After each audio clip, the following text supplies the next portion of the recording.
Hey everyone, welcome back to an all-new episode of The Night Cave. We are here to review Arrow Season 7, Episode 15, entitled Training Day.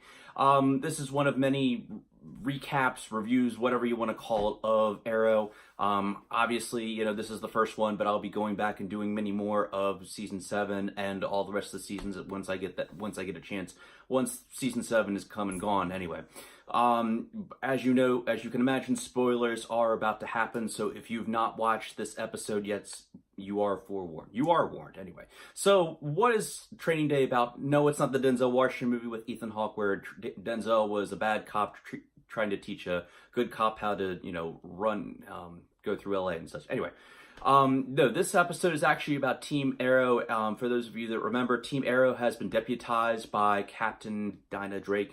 And now they actually are to the point where they're being trained by Star City Police, which is kind of funny because Team Arrow is, they're Team Arrow for a reason. And they know all the tricks. They know exactly what to do. As a matter of fact, they always outdo the police without insulting, the police officers out there, or at least the Star City Police.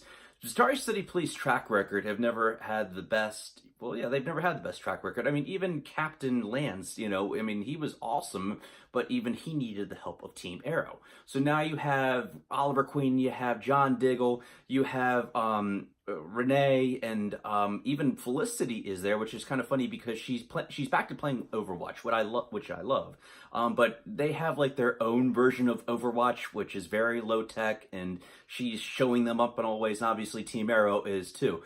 And what I do really like about this episode, when I saw the trailers for it, I was like, Training Day? Where are they going with this? They're in their Star City Police t-shirts and they're learning hand-to-hand combat and all kinds of things. I'm like, the trailers for this, when I saw it last week, I'm like, I wasn't really excited about this. But as the episode went on, I gotta say, this is one of my favorite episodes of season 7 so far. It reminds me a lot more of going back to like the season 1, season 2, season 3, or even season 5 of just Team Arrow. And as much as I miss Mr. Terrific, Echo Kellum, it is nice to have a smaller Team Arrow. Yeah, you have Black Canary. Yes, you have Wild Dog. You have Diggle, which is always nice having, him there. You have Overwatch and Green Arrow. So, and what's interesting about this, and this is why I say spoilers, is because we're now at a place where Oliver and Felicity know that they're going to have, that a baby is definitely going to be happening.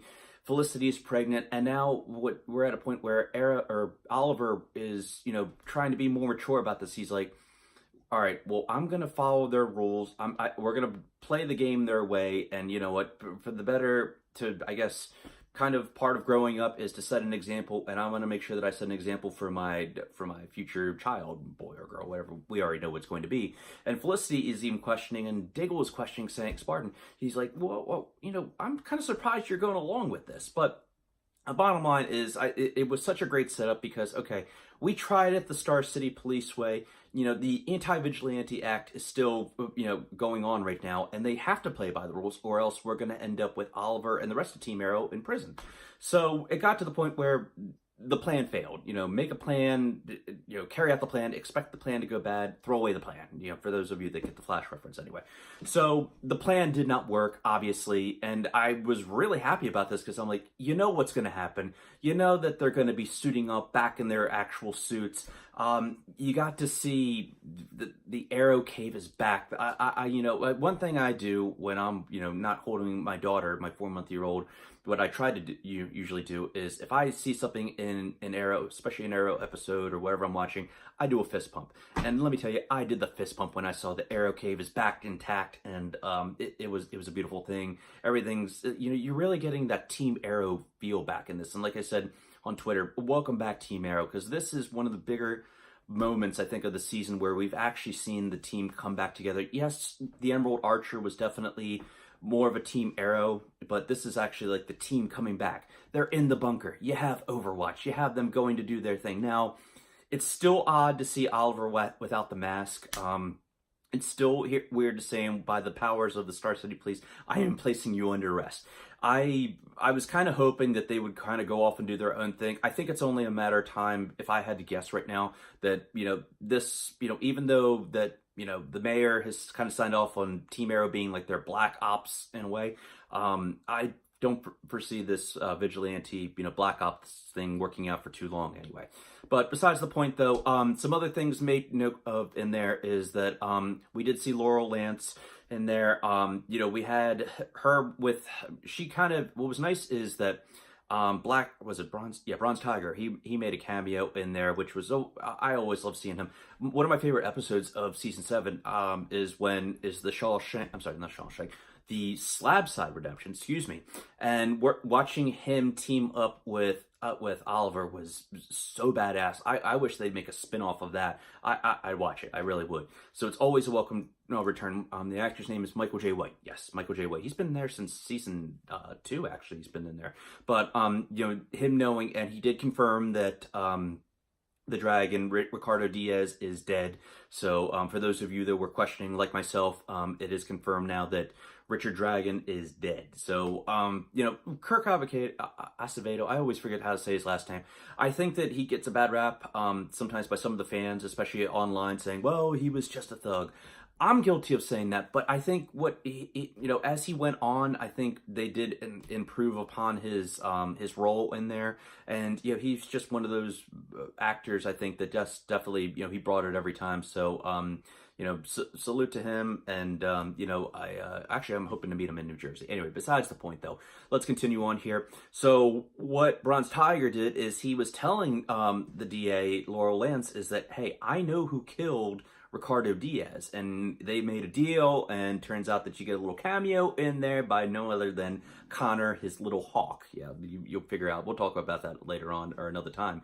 Anyway, so he told Laurel what was going on, who who killed Ricardo Diaz. He doesn't know exactly who it was by name, but we all know somebody else that was dressing up in that suit right there, and it wasn't Oliver Queen. So we get this little tiny confrontation. Well, hey, I know who you are. You're not who you say you are. You're not a hero, which I always like hearing that, especially in a superhero show or movie. You're not a hero. And then you hear Emiko Queen saying, well, I know you're Black Siren, and who do you think they're really going to believe? So, yeah, I'm looking forward to more confrontation between these two. I hope we actually get some kind of a fight in here, because the way it's looking right now, if I had to make another prediction, honestly, I think it's going to be that Black Siren's actually going to be getting the axe soon. I think it's going to be happening very soon, sooner than later anyway. So, especially now that she's kind of got her redemption storyline going on. So, we also get some flash forwards, and, what can I say about the flash forwards is that with any story, Arrow story, sorry, it was my dog that just bumped my camera. With any Arrow story, I always like where they focus more on just a smaller amount of characters. At least with the flash forwards, it wasn't like 4 or 5 different characters. As much as I like seeing, the future Roy Harper, as much as I like seeing Connor Hawke, I like just seeing Mia and, what's his name? Oh my God, the son's name. Yeah, I'm losing my mind. I'm sorry. I'm running on 4 or 5 hours of sleep right now. Anyway, so I like the brother and sister thing going on. I think these two really have a great chemistry going on. They were trying to buy a tape recorder. That's kind of where it went off, so they could hear a tape recorder, the tape recorded message from future Felicity. So, more to come on that. We saw the preview for next week. When I do the full week's recap episode, we'll get more into that, more speculation and such. But let's go into the rating right now for this episode entitled Training Day. I will easily give it a 4.5 out of 5 stars. I love this episode. I will go back and watch this episode again and again and again. What I usually do, after, I'm sure I'm one of the very few, maybe not, that do this, is that after the season's over, for whatever season, last time it was season 6, obviously, when season 7 ends in May, from what I understand, I'll go back and start all the way up from season 1 and then just go through all the seasons, just do a whole binge. And it's always fun to go back and watch it because you catch up some of the Easter eggs and such. But yeah, 4.5 out of 5. Very much looking forward to what's happening. I think there was kind of it was kind of moving slow right after, after the break, after this mid-season break and such. I think this is definitely one of those episodes. Like I said, this is kind of a throwback in a way, but now I'm starting to figure out, or I'm hoping this is the direction that they're going to be moving forward with. You have your villain of the week, you have Team Arrow doing their thing, and some corruption in there, and it's leading to something bigger. I do hope we get to see more of Dante and figure out what's going on here with Amiko Queen and what she's really up to. Is she really a villain, or is she just kind of being, what was she up to? Anyway, so if you like this, definitely like it down below. As you can see, this is kind of one of my very few times on YouTube. Anyway, so follow me on social media at The Night Cave on Twitter and on Instagram. And make sure that you share this video online with your friends and whoever's a fan of Arrow. And in the meantime, I hope everybody has a great week, and I will talk to you next time. Peace out.